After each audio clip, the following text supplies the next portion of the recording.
निशांत कुमार अपने पिता नीतीश कुमार की गद्दी को संभालने वाले हैं? क्या निशांत कुमार अब अपने पिता के अपमान का बदला भारतीय जनता पार्टी से लेकर रहेंगे? वो निशांत कुमार जो सिर्फ मीडिया के सामने ये कहते रहे अब तक कि उन्हें राजनीति में दिलचस्पी नहीं है, वो राजनीति में आना नहीं चाहते हैं, लेकिन अब यही निशांत अब राजनीतिक सक्रियता अपनी दिखा रहे हैं। वो भारतीय जनता पार्टी जो महाराष्ट्र के तर्ज पर बिहार में नीतीश कुमार के साथ एकनाथ शिंदे जैसा खेल खेलने वाली थी, लेकिन नीतीश कुमार के बेटे निशांत कुमार ने सबक सिखा दिया कि जहां केंद्रीय गृह मंत्री अमित शाह ने पहले तो कह दिया कि नीतीश कुमार के चेहरे पर चुनाव लड़ा जाएगा, फिर वही अमित शाह कहते हैं कि ये समय बताएगा, तो निशांत कुमार ने कह दिया कि ऐसा बिल्कुल नहीं होगा। वो अपनी पिता की विरासत को नहीं बल्कि वो अपने पिता की कुर्सी को भी बचाएंगे। अगर जरूरत पड़ी तो वो खुद मुख्यमंत्री बनने के लिए आगे आ जाएंगे। अब नीतीश कुमार की बात करें तो भारतीय जनता पार्टी से लगातार दबाव बनाने की कोशिश कर रहे हैं कि उन्हें सीएम चेहरा घोषित कर दिया जाए, लेकिन भारतीय जनता पार्टी की तरफ से कभी उप प्रधानमंत्री का ऑफर तो कभी भारत रत्न देने का ऑफर, लेकिन नीतीश कुमार को सीएम चेहरा बनाने का ऑफर नहीं दिया जाता है। तो ऐसे में नीतीश कुमार की माने तो भारतीय जनता पार्टी से दूरियां बना ली।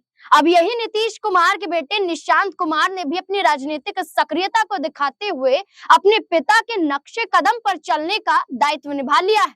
अब सक्रियता राजनीति में न सिर्फ बयानबाजी के आधार पर देखी जा रही है, बल्कि एक बड़ा कदम उठाया गया है।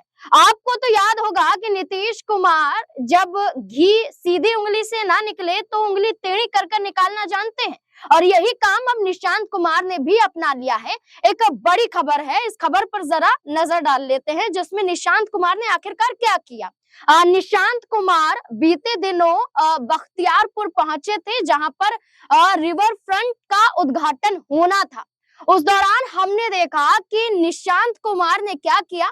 निशांत कुमार ने अपने व्यवहार को दिखाया, अपने सम्मान को दिखाया, और यहाँ निशांत कुमार न सिर्फ पहुंचे बल्कि निशांत कुमार ने यहाँ पर पहुंचकर सबका मान सम्मान भी किया। सीएम के बेटे निशांत कुमार के शांत और सरल व्यवहार की लोग जमकर अब तारीफ कर रहे हैं। दरअसल मामला था कि बख्तियारपुर में कार्यक्रम की शुरुआत से पहले उनके बेटे निशांत कुमार कार्यक्रम स्थल पर पहुंचे तो थे। इस दौरान जैसे ही पटना के डीएम डॉक्टर त्यागराजन एसएम वहां पहुंचे तो निशांत कुमार ने खुद उनका अभिवादन किया और निशांत ने डीएम के पांव भी छुए, और पांव छूने के बाद उनका एक व्यवहार, उनका एक आदर, उनका एक सम्मान यहाँ पर झलका। और यही काम नीतीश कुमार भी करते हैं। नीतीश कुमार को हमने कई बार देखा है कि अगर कोई अधिकारी उनके सुन नहीं रहा है या कहीं अधिकारियों से गड़बड़ी हुई है तो सीधा फटकारते नहीं है, वो भरे मंच पर या तो अधिकारियों को समझाते हुए नजर आते हैं या अधिकारियों के पैर छूते हुए दिखाई देते हैं। यानी कि कुर्सी बचानी है तो कहीं ना कहीं अपने मान सम्मान को भी दिखाना पड़ता है या झुकना भी पड़ता है। तो निशांत कुमार डीएम के आगे झुके, नीतीश कुमार अधिकारियों के आगे झुके, मकसद है कि सिर्फ सीएम कुर्सी बचा ली जाए। अब बख्तियारपुर पहुंचे ही नहीं बल्कि बड़ा ऐलान भी निशांत कुमार ने किया। क्या कुछ कहते हुए नजर आए, सुनिए वो भी। ये बख्तियारपुर हमारा घर है, पिताजी मेरा दादा दादी का घर है। यहाँ पापा भी यहीं पले पड़े, मैं भी बचपन में यहीं पे रहा हूँ, खेला हूँ। तो आज ये बख्तियारपुर पे आया हूँ। पिताजी ये गंगा जी का पुनर्जीवित किया है उन्होंने। घनसुरपुर से लेकर ददौर तक ड्रेजिंग हुआ है नदी का, फिर उसका साफ सफाई करके बख्तियारपुर तक मिलाया है। तो उसी के लिए रिवर फ्रंट का उद्घाटन, सीढ़ी घाट और ये पार्क बनने का थोड़ा सा प्रोग्राम चला, तो उसी का उद्घाटन है, तो ही आया हूँ पिताजी के साथ। यहाँ होता है, बख्तियारपुर आते हैं आप? हाँ, कभी कभी कुछ ओकेजन होता है तो आते हैं। यहाँ के लोग, कल में बात हो रही थी तो कह रहे थे कि हम चाहते हैं कि अब आपके पिताजी अब यहीं रहे, हम लोगों के साथ समय बिताएं। चाचा, क्या कहना चाहेंगे आप? नहीं, पिताजी भी आते ही रहते हैं अक्सर।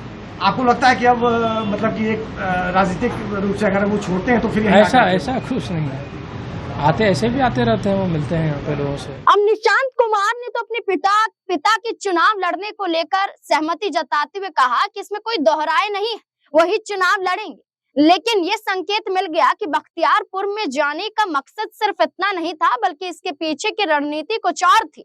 अब क्या आपको भी यही लगता है कि बीजेपी धराशायी बिहार में होने वाली है? बीजेपी की वो साजिश पूरी नहीं होने वाली है? क्या लगता है इस मुद्दे को लेकर? आपकी राय क्या हो सकती है? राय कमेंट सेक्शन में जरूर दें। देखते रहे SPN9 न्यूज। धन्यवाद।